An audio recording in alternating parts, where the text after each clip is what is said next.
In the last lecture, we made sure that we can handle errors. And with that, we got a robust application which allows us to post our orders to our backend.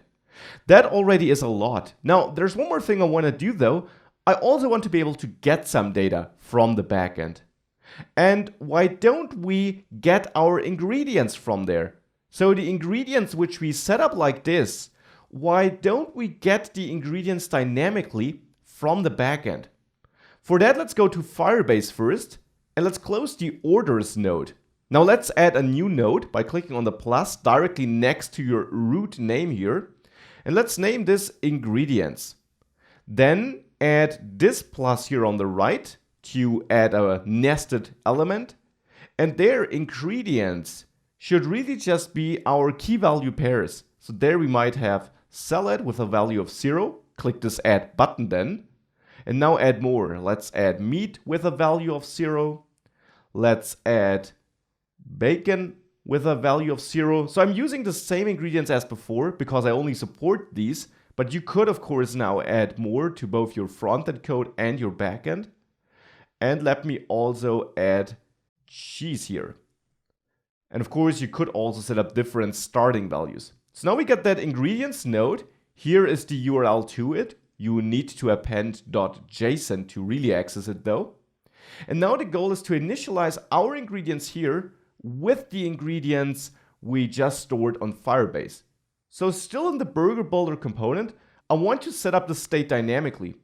And you learned that a good place for fetching data is component did mount. So this is the method I want to use. So I'll add it here, component did mount like this. And there I now want to reach out with Axios. So I'm using Axios with a get request and reach out to that URL I just copied with .json at the end. So this will now send a request to get our ingredients. I'll then add a then block here to handle the response we get back. And that response should of course contain our ingredients object. So now the goal is to set our state here, ingredients, to that object. So I'm actually going to set this to null initially here because we're now fetching it from the database.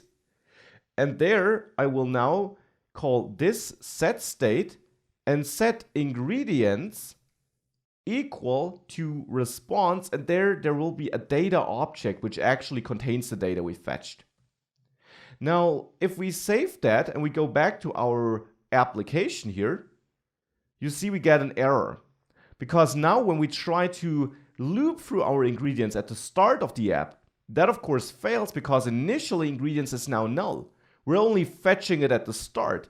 And that's a typical use case in applications. You fetch data when it loads. So parts of the UI which depend on the data will therefore fail. Now this of course can easily be prevented by checking if we have ingredients before rendering anything which depends on ingredients, like the burger here. Now there are a couple of ways where we can handle this. I want to handle it here in my container. I want to show a spinner instead of the burger and instead of the build controls whilst I am waiting for the ingredients to load. So to do that, I'll add another variable here, which I'll name burger. And this will be the burger and the build control. So I'll cut it from there and assign it to that variable. And now, of course, this will fail due to us having adjacent elements here in JSX, which is not liked by default, as you learned.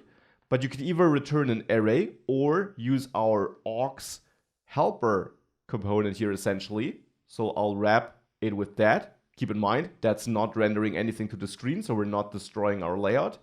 But burger should, of course, actually only be that if we have ingredients. So I'll actually override a variable burger, which I'll set prior to that, burger, where I will use the spinner. And then I only want to override it if this state ingredients is basically not null. So that will only be the case if it was loaded. So I'll move my code where I override the burger variable inside of this if statement. So now by default, the burger is just a spinner. And now I can output it here below the modal. I'll output burger with single curly braces, However, we'll also face another issue. The order summary will also use the ingredients and therefore fail. So here we should simply also add something and set order summary to null by default. And then add the same check, or actually we already have that check, of course, where we override that order summary variable with the order summary if ingredients are set. So let's add this after this burger code here, maybe. So now we are overwriting the order summary in that same if statement we created a second ago. Of course, I also want to make sure that we override this again if loading was set. So after this if statement where we check for ingredients, I'll add this old if statement where we check for the loading state to override order summary when needed.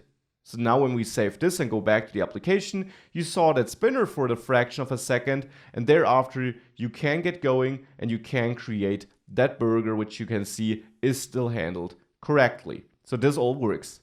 The cool thing now is if we go to Firebase and we update our ingredients so that, for example, we always start with meat, we can simply set meat to 1 here and confirm with enter, and then go back to our burger, and if we now reload it, you see we already start with 1 meat, so that's pretty cool. So now we're also fetching this from the backend, and now we really improved our application and we have both a post and a get request. Now the cool thing is we're showing the spinner, but if we now are removing the JSON end here of our URL where we're getting the ingredients, just as an example, if we're removing that and we go back, we don't get the error modal. Now that's not cool. Why are we not getting that?